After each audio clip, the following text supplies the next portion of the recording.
The Grablives podcast. I am your co-host John Vargas here with Trevor Steppen, and we're going to start off our episode with our disclaimer. Everything we say and do does not reflect the City of Los Angeles Fire Department. And just to start with our endorsements, Buzz Odyssey, this program, you can go on buzzodyssey.com and hit up with them if you want to find out anything about TBI. They treat firefighters and veterans. Hit them up. It's a tremendous place. You can just do so many different things with neurofeedback. Really great organization. So plug in with them if you can, if you know anybody who's had TBI, who's a firefighter or veteran. And Treat California has been another agency that we've been wanting to endorse who's been treating firefighters with psychedelics. And I know Long Beach Fire Department, they are fully on board with supporting this program. And it's a treatment facility that really wants to help firefighters get through PTSD and finding the deeply rooted things with some of these medicines. It's used with a therapeutic sense of using some of these things, and they're doing tests with that as well. So it's not just giving someone something and then having them walk out the door. It's not like that. It's a therapeutic setting. And they're also wanting to have signatures. So if you can go to their website, treatcalifornia.org, to have this on the ballot for 2024. It's a tremendous organization or agency.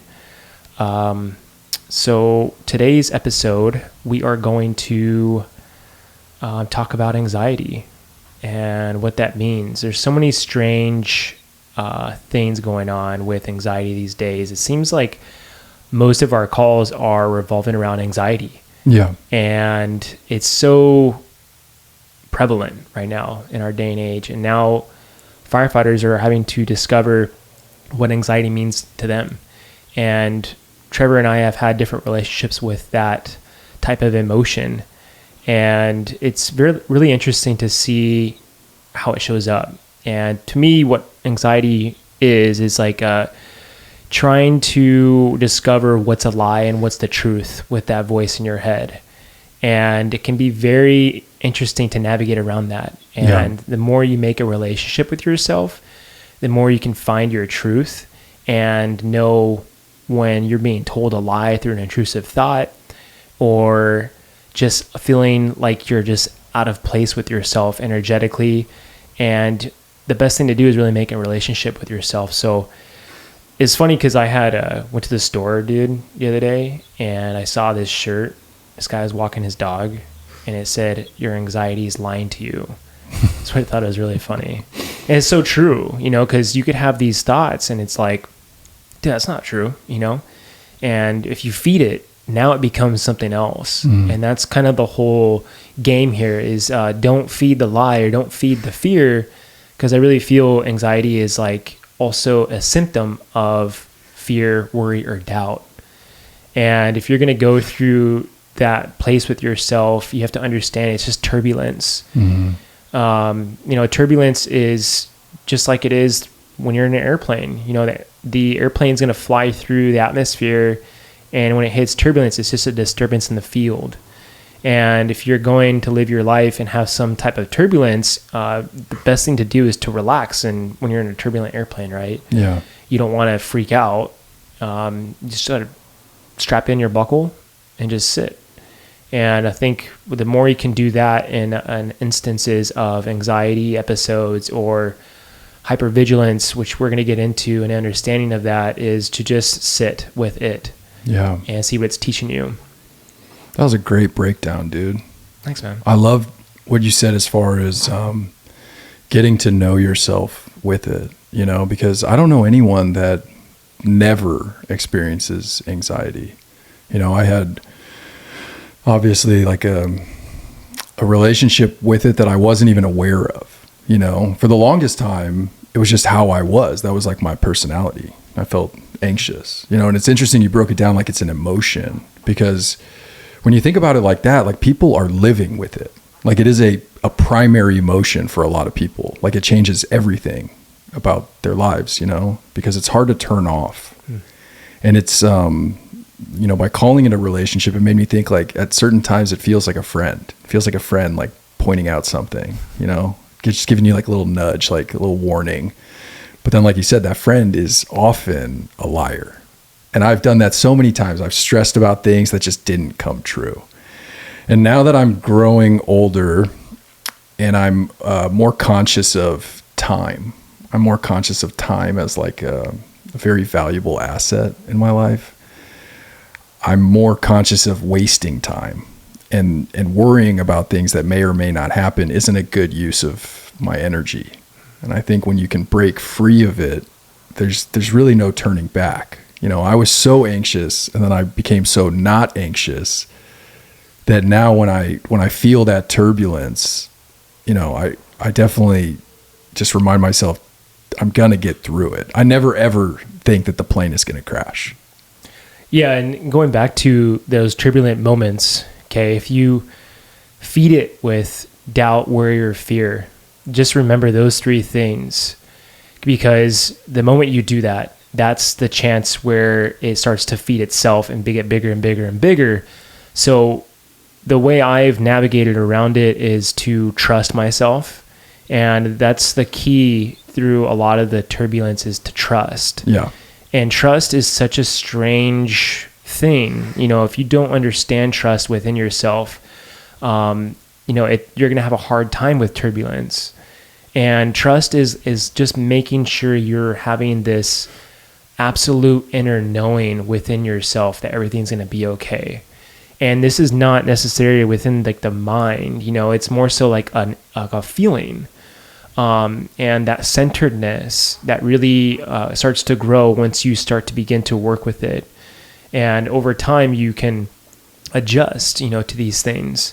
And it's not like we talk about, everyone has a different blueprint.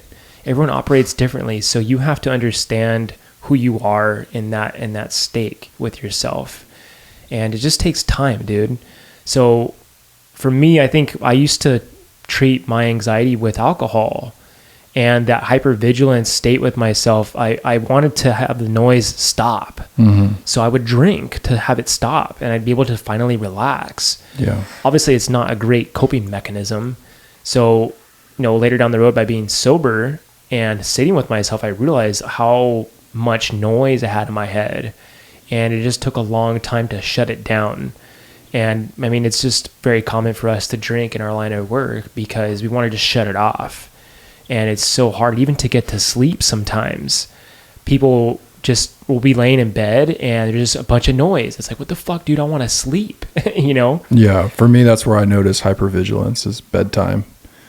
But, you know, I was going to say, dude, I mean, you don't know how anxious you are until you break free of that relationship, you know, because I always thought that alcohol made me feel less anxious until I quit drinking. And then I realized how much anxiety I had at like my baseline, even with a couple drinks, like a good buzz. I was still anxious. I was still anxious about saying something stupid, you know? And obviously, dude, my relationship with anxiety comes with a pattern of perfectionism. So, you know, that feeling of being hyper aware to spot anything threatening, right? But it's not a real threat. It's not a physical threat. It's like a threat to my persona, you know, or if I'm perceived differently than how my persona was trying to be perceived, then that's like somehow threatening to me. And this is all the inner work that I've done on worthiness. Cause like when you bring up trust and trusting yourself, you gotta have faith in your ability to perform, no matter if you're warned of all these things that may or may not happen, you know? And I think to rely on yourself, you do have to be kind to yourself. You do have to think of yourself highly. Cause like you said, if you don't have trust, then you have the doubt, and then you will feed it. And I always think of, if you're going to use your energy to lean into a particular outcome, why would you want to attach to the outcome that you're afraid of? You know, if there's a moment to influence it either way by attaching to it, or just that loop of what could happen, now I think I'm playing a part in the sabotage. So, I mean, it's, you know, you said once in a podcast that you didn't really feel that much anxiety growing up. It wasn't until your head injury that opened you up to this emotion. Is that true? Yeah, I think for me, that heightened more anxiety. Yeah. And the anxiety I had after my concussion was really intense. I mean, I would be walking to the store and my hands and feet would be profusely sweating. And that's when I knew something was wrong. I was like, there's something seriously happening here, because I've never felt like this ever. And I would feel like this overwhelming sense of like fear. Yeah. And I'd never dealt with that ever. Later down the road, I had discovered that my sympathetic nervous system was shot. So we had to bring that down with acupuncture and amongst everything else I had done to recover from the injury. And yeah, I did this brain mapping with Bud's Odyssey that I talked about. And the guy gave me a map of my head, and it was supposed to be orange and red, and it was blue. And he's like, dude, you had at least one concussion or multiple concussions. You got some serious work to do. Do you remember what the orange and the red it's just like it's like means that it's in balance. And then on top of that, he said you have like a 65-75% chance of having a lot of anxiety. And this is like down the road when I've already worked through all of my concussion anxiety symptoms. Yeah. So I had to kind of split something biologically that's out of balance, and then kind of categorize it. Okay, am I feeling emotional? That's creating an anxiety response. So I had to switch it up, and I had to discover, okay, this is just biological. I had to kind of see which one's which is strange, and then I remember I had like a panic attack one time, and that's when I had seriously, like, I've never felt that in my life. I would go on, thousands of patients with these panic attacks and anxiety calls, and I would be like, this is bullshit, man. We all have the same response. And when it happened to me, I was like in complete panic, and my whole body shut down on me. Yeah. I just remember I was with Haley, and she looked at me like, you are okay? And then like I was like, no. And we were in like a Thai restaurant, and I seriously almost had a full-blown panic attack there. Scary, right? Yeah. And so Haley works with yoga and breath work, and she's a yoga teacher. So she got me to do certain breath exercises, and that's actually what got me to calm down. And so that's one of the key things with some of these emotions that could come up that are really strong is breath work, and understanding the power of the breath, that it can really alter your body and yourself physiologically, psychologically, emotionally. It brings everything into homeostasis state. And the way I was taught about breath is that it's almost like this cycle of a beginning and an end. And if you stay within that bubble of the beginning and the end, there's nothing to worry about, because it's all in the moment. Yeah, it's all in the present moment. Yeah. I love that. I mean, dude, breath work is so powerful. And, the way that I've understood breath work is like you said, how to return to homeostasis, or like how to get your body in harmony. Because for the longest time, anxiety, I just feel like I was stuck in my head. And so breathing returns me not only to the present moment, but it returns me to my body. And I can like begin to feel. And dude, some of the ways I've worked through my own anxiety is to move. I always see, when I see people suffering from anxiety, that paralysis is palpable. You can kind of witness it, and I don't know about you, but I've never seen any sort of treatment or intervention on scene of an anxiety attack that didn't include changing how you breathe. So I think that people do understand that it feels better. People also are using it as like a reaction, right?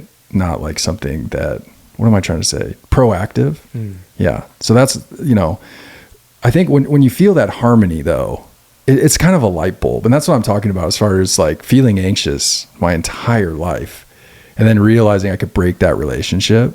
And now whenever it comes up, whether it's from the food I eat or a call that I'm on, or, being watched. I mean, there's certain things that trigger my anxiety, but now instead of focusing so much on the spectators, which ultimately is, I'm not going to perform my best, right? If I'm not in me, if I'm not embodying the task at hand, if I'm off somewhere else trying to think, okay, how does this look? Or did that sound stupid or whatever, then I'm not I'm not all in on what I'm trying to accomplish. And that was the biggest switch for me, is like, if I don't like feeling this way and I can't cure myself every time these triggers come up, then how do I return to harmony? It's through the breath.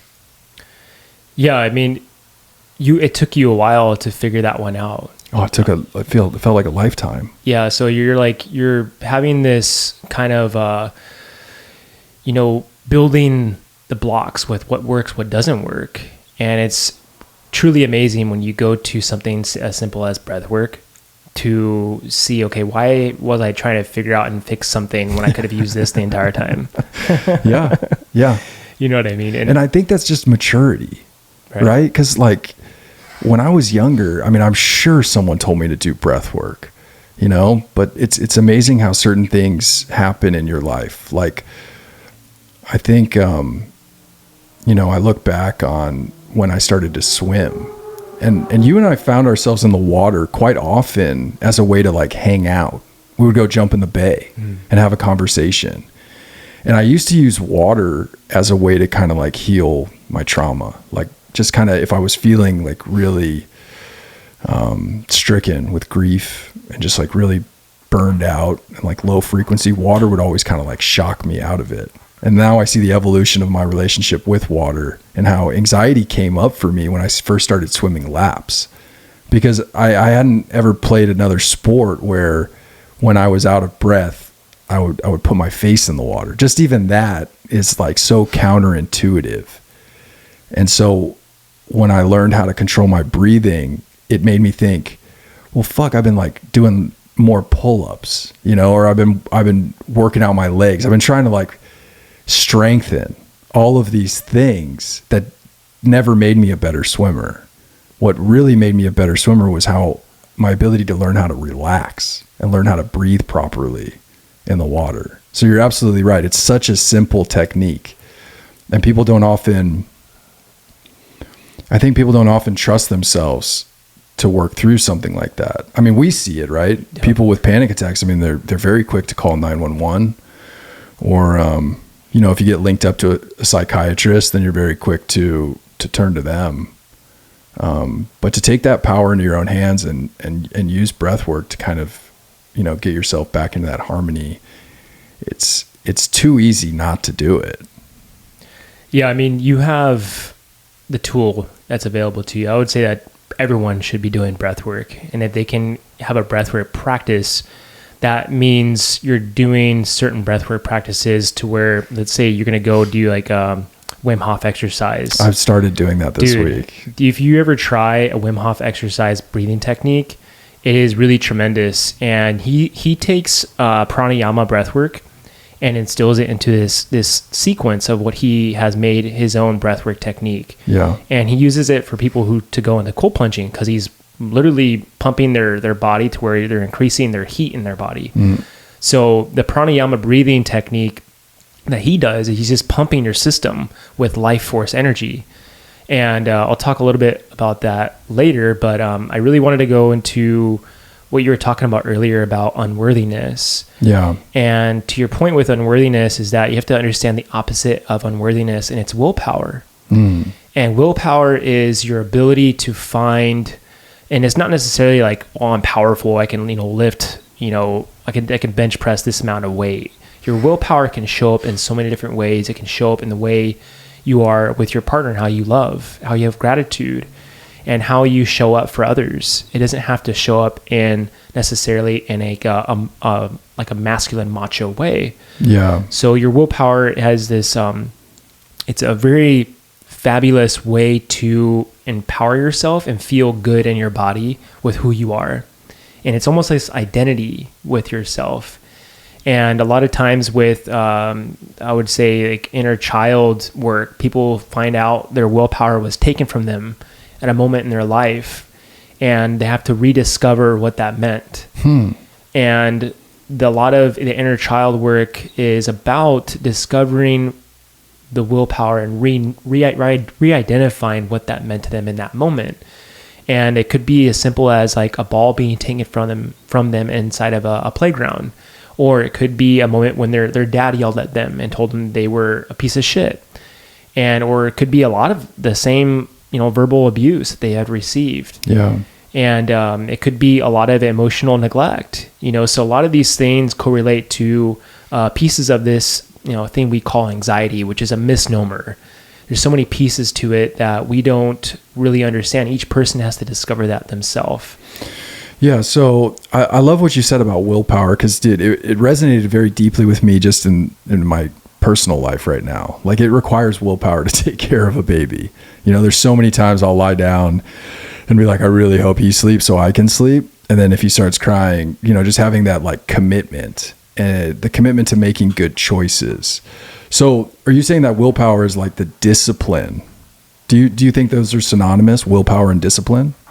I think it's more like confidence and trust with yourself. Gotcha. And like your identity. Yeah, because when I hear willpower, I think of like resilient or not going to quit.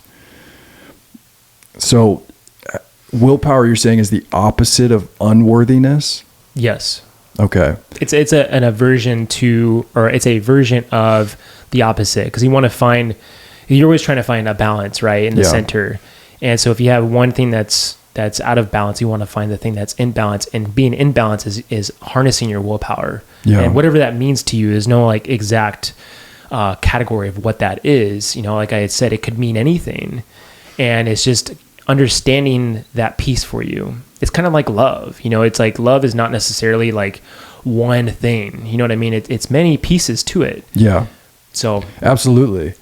No, I dig what you're saying, John, because you've helped me before find balance through opposites, right? Remember, I've been pretty vocal about my issues with anger, and you helped me by finding compassion.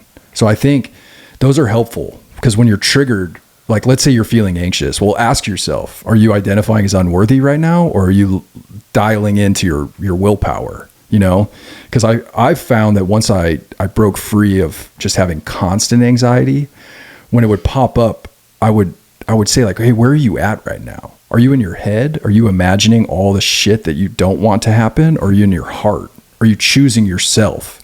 Are you going to have your back no matter what, no matter the outcome?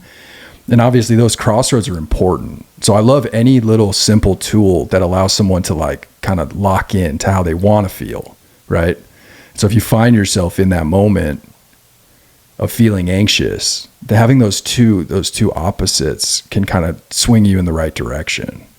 Yeah, and you're using that piece of you to kind of be like your motivator. Like your ego is not necessarily a bad piece of you. It could also be your greatest friend, an ally.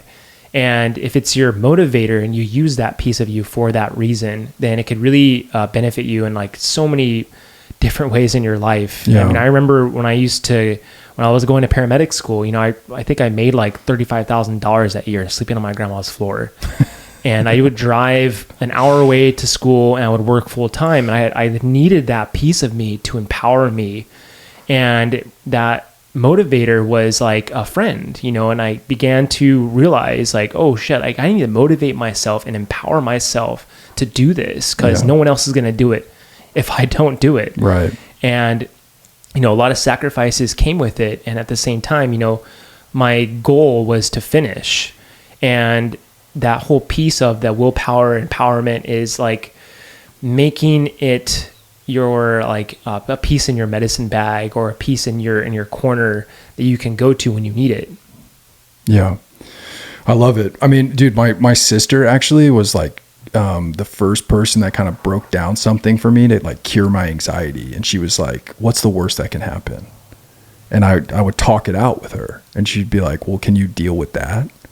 And I'd be like, yeah, I guess I can, so like there's definitely been an evolution for me as far as like understanding the relationship with anxiety. And I think these little tools are helpful. And, obviously, like, I don't know if everyone feels anxiety the same way, right? Like I doubt people with normal guts, I don't think they feel anxious about food the way that I do. Like there's a lot of guys at the station that like, it doesn't matter what's on the menu, like they're digging in, Yeah. And And it's just funny to think like, when you start taking control back and realizing like, okay, I can make a choice right now to kind of feed it or to find that balance again. Yeah, dude, I can go back to the idea. So like when we talk to you about anger, right? Rage is a symptom of anger. So I really believe that anxiety is a symptom of fear. Yes. And being in fear, it means you're unsafe. So if you can break that down for yourself and understand, okay, what are you not feeling safe with right now? Yeah. And I don't know if you've ever seen the movie Apocalypto. Oh, I love that movie. So at the beginning of the movie, it starts with, their whole tribe gets basically desecrated, and their women and children are being imprisoned and killed and raped. And there was a part of the movie where the father talks to his son, and he says, "Don't let the disease enter your system." I'm paraphrasing this, but and the son looks at him like, what do you mean? He said, "Fear is the disease." And I just remember that moment of that movie, and he looked at him like with just kind of like he understood what he was saying, but he also didn't want that to enter his tribe. It was really powerful. And so the feeling of being unsafe in your body, for me, that's what causes my own anxiety. When I have a physical symptom that flares up or presents itself. Oh, big time. I mean, I start feeling anxious if I feel like I'm getting sick, and then I try to ask myself, okay, is this pain or is this fear? Right? Because like I'm not feeling anxious because my throat is sore. I'm feeling anxious at the thought of, okay, my throat is sore right now and it's probably going to turn into strep. Dude, that's such an intrusive thought, but I do that shit to myself all the time. You know what I mean? Like I always what did happen the other day? Something happened I had like a fly buzzing around my ear in the middle of the night, and I hit it. I swapped it away, and I had this feeling of an intrusive thought coming through, like that the fly was going to enter inside my ear canal and then go into my brain, and then I was going to die of some type of some infection in my brain. This is where my mind thinks, and I was like, wow, what an intrusive thought, you know? But it's just a lie. And that's why you go back to that t-shirt. Your anxiety is lying to you. Yeah. It's not the truth. So make a definitive relationship with, okay, what is the lie and then what is the truth? Yeah. And sit with it sometimes. Sometimes you got to just sit with your thoughts. That's why meditation is so powerful, because it gives you a moment to be with yourself. Right. And to watch yourself. And if you kind of look at it with a bit more of humor and to realize how crazy your mind can be. Yes. It's kind of funny. It is. I love that you said that, because I've experienced the same thing. When I started witnessing intrusive thoughts or just how wildly imaginative my ego can be, it did make me laugh. And it's sort of like, whoa, what's going on today? Like, where are you at, dude? And that would inspire like a certain check-in that I would have with myself. But yeah, I mean, it's one of those things. Like we're basically trying to educate on the ability to sit in discomfort. I mean, a lot of our episodes have been about that, and it's so funny to think that we're, a lot of us are calm, cool, and collected like all the time, right? But have you ever heard about a duck on the pond, like the feet underneath are going nuts, right? I forget if it's like a specific expression, but I love that visual of like a duck on a pond. Like everything above the surface is looking calm and cool, and everything below is like wildly erratic, right? And I always think of first responders because, that spin factor. Like I've worked for so many amazing captains and none of them spun, but I've seen guys that spin on scene, and you think, well, fuck, you're not communicating as well as you could. Like your barking orders, you're not coming up with a clear plan, like you have different objectives, you're mixed up, you're spinning. Right. And so I've never wanted to, just never wanted to feel that way, Yeah. I think when we see a clear example of someone who cannot be in the centered, poised place on a serious incident, you're like, I don't know what's going on. You kind of have to bring it up to that person, or it's going to come up by the supervisor at some point, because we are built to be in that place to handle a serious situation and think and problem solve in those moments. And that kind of leads into an understanding of, hypervigilance. We're built and wired that way to solve a problem. And to bring that home with you, your home is not built, it's not supposed to be built that way. Right. And so we want to talk about the transitioning from the idea of hypervigilance and understanding what that means. And I was telling you that I was going to the peer support group conference. They talked a lot about hypervigilance. And hypervigilance is actually a symptom of schizophrenia. Really? And yeah, so it's a very, very common thing for them because they have a lot of paranoia. And our essence of hypervigilance is not paranoia, but it's problem solving. Everything in the room, you're looking around for the exit. You're looking around at the building. What type of building construction is this? We're wired like this because we're taught how to survive on an incident. Yeah. But you can't act like that all the time. If your mind is constantly running, you can't just be calm or relaxed. Right. I had to be taught how to come home and just chill out. Dude, who taught you? My girlfriend. Yeah, same, dude. I mean, Leah's my fiance, but same. Right. Like that's so funny because, dude, for the longest time, like the first 4 years of my career, like I was hooked on being hypervigilant. I didn't want to turn it off. I thought it was amazing that I could drink a whole bottle of booze and not even appear drunk. So I had to educate myself on the bliss of the flip side, and that's like, I didn't even know I was anxious until I stopped being anxious. Just like I didn't know how good it felt to take a nap in the morning until I had someone encouraging me to do so. So, I mean, it's an interesting career because you're absolutely right. There are certain things that make us great. You need us, you want that guy or that girl that doesn't spin. But it's so funny you said schizophrenia too, because recently, Gus, he'll go down for like an hour in the day and I'll jump up and try to get like 3 hours of work done. Right. So I'm like, look at me, I'm so productive. But if I like take, some space and like zoom out, I'm like, I look like a fucking meth head, dude. I'm running around my living room. I'm like cleaning in a hurry, and I'm just like way too hypervigilant. And yeah, it's wild. Once you get some space and you kind of look at like, okay, yeah, I'm productive, but I'm high functioning anxiety. Yeah. And these are the things that I was totally offered earlier in my life, dude. I could have started meditating. I could have started swimming laps. The other night I went on a Friday night at 9 p.m. to LA Fitness.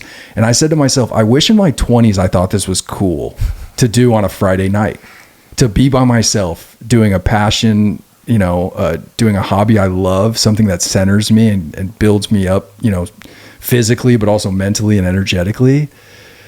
And so, yeah, I mean, that stillness, I don't know, is it attractive to young members? Like I know guys that love working sod, Yeah. and they love being at busy assignments. I know guys that shouldn't still be at a busy assignment that are at a busy assignment. Right. And every guy I'd known that got a divorce, didn't get a divorce. Every guy I know that switched from a busy assignment to a slower assignment improved dramatically. Is his marriage, his relationship with his kids, his relationship with his self. So it's interesting to look at the arc of a career and realize like, okay, in the beginning, you fucking want that, dude. We want guys that want to run calls, dude. Yeah. I don't want to work in South LA anymore. I'm glad that there's certain guys that sign up for that. They want to do it. And at some point I matured into someone who realized he couldn't redline forever. Right.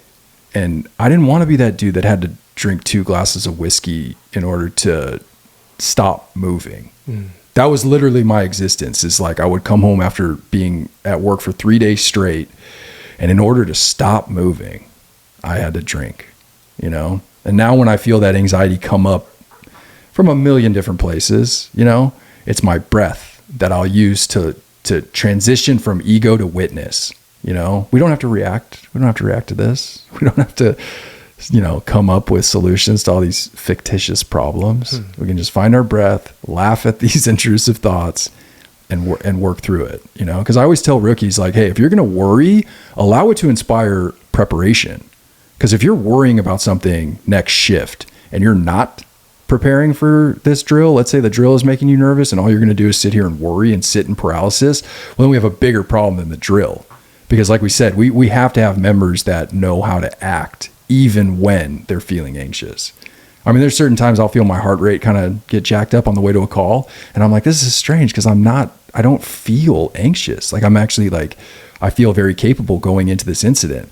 But then I'll look at, okay, well, I just jumped out of bed. I just got dressed in the dark. I'm behind the wheel late at night. I'm running reds and the sirens are on. I'm like, could that be causing some sort of like physiological like fight or flight? Of course, so there's a lot of triggers for us. And so if you're not learning how to manage your anxiety in this career, we got to begin to look at it, right? Because it's just, we spend at least a third of our lives doing this in this environment, right? Even if you're the most conscious person, even if you're super well balanced, it's going to bleed over. You're going to bring that home. And that's why that Bo's famous line of "don't ruin your 4-day in the 15 minutes" struck so much depth in a lot of members, because we all feel that. We all resonate with that. And it's difficult, but acknowledging that we are this way, acknowledging that it does make us awesome. We're just such a great part of society. We're very useful, but also knowing that we need to be useful to it in a different way to our families, Yeah. I mean, so it's a courageous job. Absolutely. I think I don't want to butcher Winston Churchill's quote, but I remember his famous quote is like, courage is acting despite fear. Yeah. And being in the moment. Kind of doing it anyway. Yeah. Yeah. And that's what we do. When you are getting all your stuff on in the middle of the night and you're driving to this huge behemoth of a fire, like you're doing it, Yes. And I want to say, not to cut you off, but you just inspired something that say that last part again. I'm sorry. I'm so tired tonight, dude. That last part, it got me so excited. I just fucked that up. I'm so sorry, dude. It's all good, dude. I was like really like choosing. There's something that came up. Hopefully I'll find it again.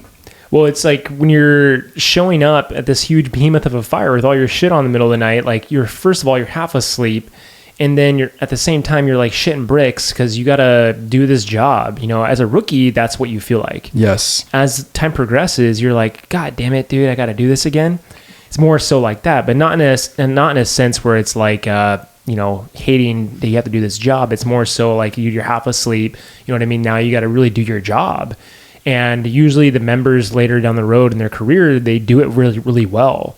And I just remember when I was a rookie, I saw kind of this overweight guy who had a lot of time on. And dude, he moved faster than I did. He got everything done before I even got my shit on. And I was like, less dude, moves. Yeah. So, this poise is just, a lot of it is muscle memory on top of the training we do. And by the same token, you are just having this relaxation and being a move within like this, just like the perfect way of just doing it. I don't know how to describe it. No, it came back to me. Okay. So you brought up 2 cures for anxiety. One is knowing what to do. Okay. So a lot of people always ask me like, that seems like a fucking crazy job. Like, do you ever get scared? And it's like, no, most of the time I know what to do. So I feel less anxious. Now, the second cure is not knowing what to do, but doing something.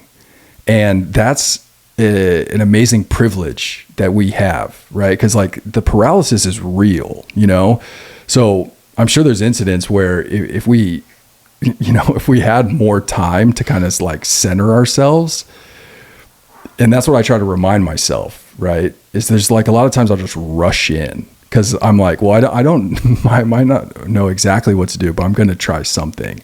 And I know that that's a luxury for us, we get to break stuff. we get to prioritize life and property. And, it's an amazing career. Lately, I've been really centered in gratitude, just thinking about like, yeah, it's triggering. We have to get up and we don't really sleep. And yeah, we see horrible shit. I mean, like the other night, I thought it was so funny. I was going to bed at like midnight after a stabbing, and it kind of like the visuals of the call kind of came into my head. And instead of being like victimized and like sort of like, oh, that sucks that I have to see this before bed, I thought, how great is this? Like how useful am I? Like we just saved that guy. So anyways, lately I've been feeling really grateful for this career. And I think that it does establish really, really solid fundamentals in dealing with life. It's just such an exaggerated arena, like I know people that have normal jobs that have interpersonal conflicts, and they probably have to go through certain channels and like email or like talk shit at the water cooler or whatever. And like, we're just such in a space to act, whether it's our communication with each other and our crew, or whether it's establishing trust, which is at the heart of what we're talking about, is curing ourselves of anxiety by building trust with others and with ourselves, and just the ability to act. And that's like I said initially, like if you're going in for a fucking job interview and you have a minute to like go do 5 push-ups, it's going to prepare you better for the interview than like wondering what questions they're going to ask. Yeah. I mean, I love how you transitioning out of a mentality of being a victim to something, when you're trying to go to sleep after a serious call. And that's normal to lay in bed and like have the call kind of running through your mind at the same time, but you made a choice to change that perspective. And a lot of this really is laid upon the choices we make. Yes. And you can choose to feed the anxiety. You can choose to feed the fear. And that is ultimately a choice that you have chosen. And through this process of elimination to decide, hey, at some point, I don't like feeling like this, you can change it. And that's the power of that. And going into the empowerment of yourself to make those choices is just really transformational. Yeah. And the more you can focus on yourself and decide, hey, I'm going to change my diet. I'm going to change the way I go to sleep. I'm going to change my practices. And I was forced into making myself do some certain practices because I was tired of suffering so much. Yeah, same. So a lot of times, I don't consider myself having this ultimate poise with myself, but I see myself using certain things. And in the end, I'm helping other people by, be like, hey, you can come into balance and you can kind of empty your mind with this, let's say breath work or whatever. And the hypervigilance, that just seems to be this epidemic that's going on. And we didn't even realize it. We didn't realize this was like just hardwiring our nervous system. Right. And if you can kind of picture like the way hypervigilance works, to me, the way I kind of saw it was like, if you're in the kitchen and you plug in the air fryer, you plug in the microwave, all in the same outlet, and one of them shuts off and it trips a breaker. Okay. You're burning out that entire wiring of that system. Dude, that's a great visual. It resonated with me because I experienced the shutdown. Right. I'm like so good until I'm not good. And then I'll shut down. That's exactly how I do it. I would shut down for a long fucking time, dude. I would just sit in my room for 2 days. That's what I used to do. Yeah. Yeah. I mean, it's this baby is kicking my ass, dude. I've been on a one-on, one-off type schedule for a few weeks now. And anyways, I like that you don't require yourself to always have that poise. You're choosing yourself, and that's what I've done. When I choose to live in my heart, I'm not saying that I'm going into this situation anxiety free. It's more so I won't react with anxiety because I'll always choose myself. And so I think for the longest time, I just didn't choose myself. And man, it's really powerful what you talk about with the choice. And that's fucking hard to hear. Just like if you told an addict, hey dude, you're ruining your own fucking life. Like if you choose to get healthy, like there are resources here, right? It really puts someone on the spot. And honestly, dude, I don't live with a lot of regret, but I would say my biggest regret in my lifetime is looking back on my life and wishing I had been in less fear, wishing that I had had less anxiety, wishing that I had enjoyed it more, and that's really powerful. And that's what I mean. As soon as you're liberated from this lifestyle of constantly being hypervigilant, constantly, like you said, just keep plugging things into that outlet. You're always going to choose, I think, yourself more. Like I choose myself more often now. I used to care so much what other people thought. And now that's the liberation from that anxiety, is knowing that I have this much energy that I can devote to either fear or love, and that love for yourself comes with all these practices we're talking about, dude. A clean diet. Like when you choose to eat clean and you feel amazing afterwards, dude, it's like such an act of self-love. Yeah. Just like I've been doing Wim Hof this whole week, and I set it up in that office that we, recently vacated, and I put down those mats, and I just set up a nice little sanctuary for myself to really like dial in. Cause I used to do breath work to fall asleep, and now I'm doing breath work to like wake up. Cause I get to work tired every single day. And it's just, it's such an act of, all right, motherfucker, let's do this. I love you. I'm learning how to create this harmony, and I'm building a relationship of trust. No matter what happens today, I'm going to choose you. I'm going to have your back, and we're going to proceed with love. And that's just like, there's no going back for me. I'll never, and even, dude, we were talking before we started recording. Now I have a little trouble with people who are experiencing anxiety. Like, I want them to choose this route, but I have to be patient because that choice needs to be made by that person. But it's like I hated living with anxiety. And so now when I witness it, it's almost like there's resistance. I don't want to jump in and feel too much empathy, because like I won't join in that fear. It's just not a frequency that I like to attach to now. So when you're doing Wim Hof and that breathing exercise, at the end of it, do your hands feel super tingly? No. Really? And I think so I tried Wim Hof over a year ago, and I had almost a panic attack in the bathtub. And it just inspired so much like that, like what you're describing. Yeah. So I think after a year of swimming, I really understand my breath. Because in the beginning, when I first started swimming, just even the thought of doing a flip turn, I was like, I don't know if I have enough air in my lungs. And now I know that I can extend my exhale for a lot longer. And I love Wim Hof. Yeah. He was just on Man Talks with Connor Beaton, and Wim Hof is a character. Like, he's selling something and I'm buying it. Like, I want to be that excited about life. And so when he's in the recording, when he's talking about like, it's time to see what your body can truly do. I'm like, fuck yeah, dude, I get fired up. And I think that's a healthy relationship with anxiety. Is you start to feel like the tingling and you work through it.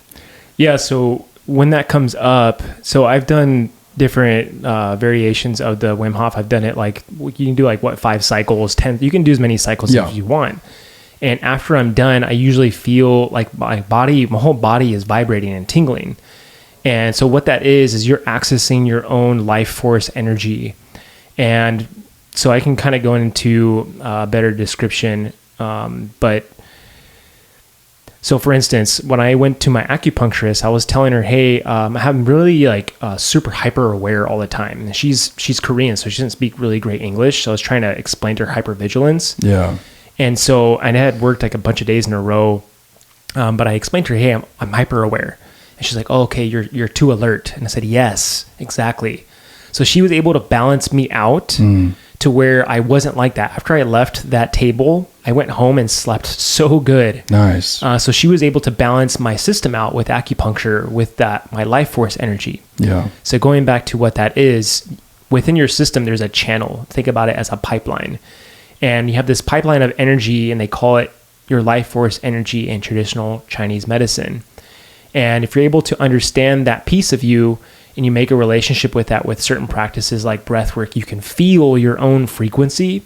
Now you're understanding what's yours. And you're talking about when you're around a rookie or someone else at the station who has anxiety, it's palpable after that. Oh, it is. Because now you've made a relationship with your own frequency. You understand what's yours and what's not. So yeah. I know one of our members, he just came up to me and he's super anxious. He's just an anxious guy. And I was working out and he stood next to me and I was like, dude, in my own head, I was like, he is so anxious. I can feel it. And doesn't feel good. And it wasn't mine, but I've made a relationship with what is my frequency. Yes. And so I know what's mine, what's not. So sometimes I'll be, if I'm in like a big group of people, and especially if I'm on a call and I'm treating someone, I could feel their energy, but I know, and it's palpable. So I can recognize that in a way. And that comes with understanding yourself, and you make this like decision to not also feed it and not let it come into your field. And this may be super strange for people to understand, but work with it. If you work with things like breath work and you start feeling that tingling sensation, you start understanding what is yours. Yeah. And there's so much that goes into life force energy that I'm still really understanding what that is. But when people talk about grounding as well, think about your life force energy as like an electric circuit. So if you don't have a ground, it's not going anywhere. So you could have a short circuit somewhere in your system. That's why some people have chronic pain or they have certain physical ailments in their body because they're not grounding their circuitry of their life force into the ground. Yeah. And this makes sense, right? If we work with a lot of electricity, and you have to have a ground of some sort. And we're built the same exact way with an electrical system in our bodies. So this is hopefully this is a good introduction and understanding that we have an electrical system of how we operate energetically. And if you're feeling burnt out, if you're feeling like you're ungrounded, these certain things, they make sense if you understand that we're built and wired like this. Or if you're just like the same concept with, overpowering a circuit and something shuts off, you trip a breaker, same thing. Start being conscious of, are people filling you up or are people draining you? Because I think everyone can relate to the fact of there's certain captains that they really, fill me up with good energy. And then there's other captains that really drain me, and so I think that's a good way of, because I've always felt other people's energy, not just like anxious humans, but I can feel kindness. I can feel evil. Like I've just always been very empathic that way. But I think the concept of life force came up for me in the context of sex. So I read The Way of the Superior Man, and he talked about how when you ejaculate, it's not just a liquid substance. It's your life force, right. And a lot of myself included, a lot of men resonate with that because it helps. I know that it's helped cure people of porn addictions because you start valuing yourself. Right. And a lot of people have this like strange relationship with porn that's like, it's a rush of euphoria, then it's followed with shame. And so for me though, like the way that I kind of kicked that habit was I started to value my life force. And I started to think, well, I have this like sacred union with a partner and like this insane, intimacy. Am I going to use my life force for this like, hobby, or am I going to use this life force for like building my home? And that like really helped put it in the context of, I wasn't exactly thinking of my chakras. I was just thinking of like my essence, who I am. And I think that's really powerful because I meet so many guys and my heart goes out to them because, I ask them like, what are they doing for themselves? And they're like, not much, because I work and then I have a wife and I have kids and I have a dog. I have responsibilities, but you have to value your life force and you have to find a way to recharge it, and that's the power of water for me. Like, I don't do cold plunges all the time. You have a tank and that's awesome, but I do cold showers. That's like my regular ritual. And I just think that value keeps your eye on the peripheral. Like, okay, if I'm not filling my cup, I'm going to shut down. This breaker's going to switch, And so, I just love trying to inspire people to build that relationship with themselves. Cause like, I'll speak from the heart right now. Like my whole thing right now, my pattern is like, I'm educating myself constantly, but in the moment, sometimes I'll choose a behavior I'm not very proud of. And then like 30 minutes later, it'll click. That thing that I read or that thing that I heard that would have been perfect, for that opportunity. And that's the relationship that I'm building for myself right now, is how to not react, how to reflect and then move on. So I think if there's a takeaway from this episode, it's that of course we have anxiety, anxiety is a friend or, a survival instinct, right? It's meant to help. But if we attach to it, if we feed that fear, it's no longer a friend, it's an enemy. Right. So well said, dude. And I'm so glad you brought up that part of the life force energy. And a lot of people don't understand that. And there's also energy vampires out there. I want you to, what you're talking about dude. Too is like you feel people with certain good energy, people I can't even talk to. And it's cool to understand, that family member or that friend who just sucks the life out of you. You know what I mean? They're energy vampires. So put this in the context. How does this make you feel? Okay. The number that you see pop on your phone and you feel dread. Okay. I heard that recently and I was like, fuck, that's a few people, for me. So I mean, there is something I did later in my life where I started cutting those people out of my life. Yeah. Same. And I would have conversations with them about, hey, these are my boundaries and these are the things I value now. And if they didn't like or accept what I had to say, that was my moment to cut them out. And some really good friends of mine had to leave because they weren't supporting me and my lifestyle now. And, sometimes that sucks, but that also is their choice as well, to not follow your lifestyle and the way you want to live your life. And, going back to the life force energy piece and honoring your partner with that, there's a bit of self-discipline with it. And that self-discipline has a lot of admiration for yourself and your partner too. There's a sacredness that comes together with that. And I really want to honor people who do that, because you feel a difference when you do save your life force energy for your partner. Oh yeah. Have you ever heard the enemy of good is, sorry, I am so jacked up tonight. The enemy of great is good. Good is the enemy of great. Let's go with that one. Good is the enemy of great. Now that we have video, we can edit out all the dumb shit I say, right? I don't know, maybe. Good is the enemy of great. So in that context, jerking off to your phone is probably, it's good, pretty good. But saving that life force for your partner and channeling that as a gift to building something not of this world, that for me, that's great.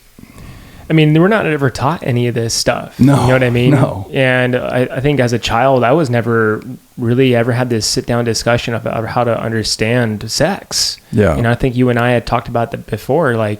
I learned through porn as a child or as a kid, you know what I mean? Going through puberty, and that's not the best way to learn, you know what I mean? No, it taught me a lot of shit that I've had to unlearn. Exactly. Yeah. And so I think even with the whole spectrum of toxic masculinity people talk about these days, it's just poor education, in my opinion. And when you have poor education, you have a lot of poor fundamentals. And, I had to rediscover my relationship with sex and rediscover my relationship with understanding arousal and understanding these certain pieces that had to kind of correlate to communication, and also being transparent with that and letting go of shame with, being transparent. And it's hard to do that. And that's what builds relationships as you grow. Yes. And it takes a lot of guts to get in that place, a little bit of vulnerability. And once you understand that there's nothing to be afraid of, because that can be an anxious thing, being in the bedroom. Oh, big time. And I think a lot of men have this relationship with shame in the bedroom that they don't want to ever talk about. Yeah. And I think even with our field of work, we have these ups and downs with low testosterone that can ebb and flow because of our cortisol levels going up when we don't have any sleep. And that goes back to this relationship with your life force. If you feel like you're just at a dump, just understand where you're at and be transparent with your partner about this. You know what I mean? How many of our listeners who are first responders felt that and pushed through it? Speaking of hypervigilance, I've done that so many times where I should take a nap or I should fall asleep. Someone wants to hang out or go, I have a date or whatever. And I push through and it has an unfavorable outcome. And every time I'm like, why the fuck didn't you set a boundary and protect yourself? Why didn't you protect your life force?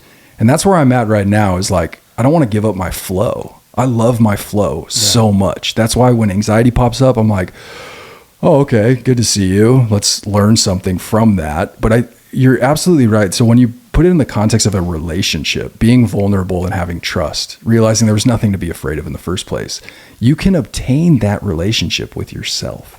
And that's where the real magic happens for me, is understanding that even in these experiences, there's no such thing as failure. The only failure is not learning the lesson. Mm-hmm. And I know that, when you get on a path of improvement, no one, you're not going to be a stranger to criticism. And I think that's where, like, when you bring up energy vampires, there's going to be people that are inspired by your deep work, and there's going to be people that are threatened by your deep work. And just know who to give your energy to. And it's so fun having these conversations, John, because as exhausted as I am, I love when we pull things like, full circle. Yeah. And that we're talking about worthiness, like introducing the concept of life force circles back to worthiness. Yeah. And so I think, it's one of those things that it's all work, and you can either work at learning to come out of that hypervigilance. You can either, like, I always think of things in terms right now of like parenting. So I say this a lot at home. I'd rather prepare a child than repair an adult. And so if you do have a relationship with anxiety and you're sick of feeling that way, because I think that's a really strong motivator.